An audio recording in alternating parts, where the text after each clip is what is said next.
I had quite a traumatic upbringing. I was I am one of 11 children, and I was brought up in a foster home, so it wasn't the easiest childhood, I guess you'd say. I was assessed as backward when I was 5 or 6, so it was a slow start for me, but I got going. I was a bit of a hustler. I used to go off to Hyde Park in Sydney and play chess for money. When I was 14 or 15, I wasn't a bad chess player, and I looked quite young, so everyone thought I was like 10 or 11, and some of the guys at the park were quite happy to try and take money off me. And I learned how to lose at the right time and win at the right time to make a bit of pocket money. So I guess that was my first venture into somehow making a bit of money out of the markets. I went to university and went into banking, and I started as a trader in the financial markets, and I started to make money.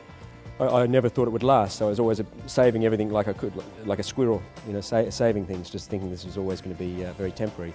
And one thing led to another, and ended up in Bermuda running a fund, and semi-retired when I was in my early 30s and moved to Monaco.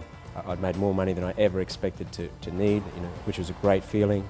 And then I started investing in lots of companies in the UK, and started doing a lot of small things, and they were succeeding, and you know, the whole thing had its own momentum.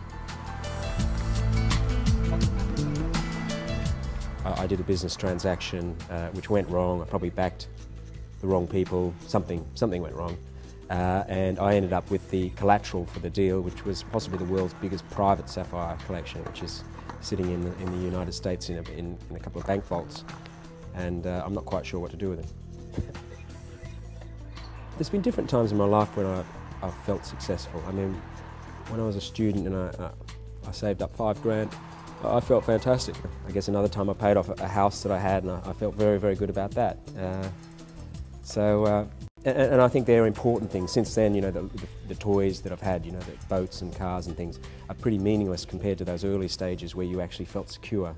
And I think that's one thing that money can bring you, is a freedom and a feeling of security. Being a dragon is probably not as easy as it looks. You know, the entrepreneur can walk out without any money, but we can also walk out having blown 100 grand on bad investments. It's a bit like having a racehorse, but I do have confidence in what I think, and I really do try to think differently about things to most other people.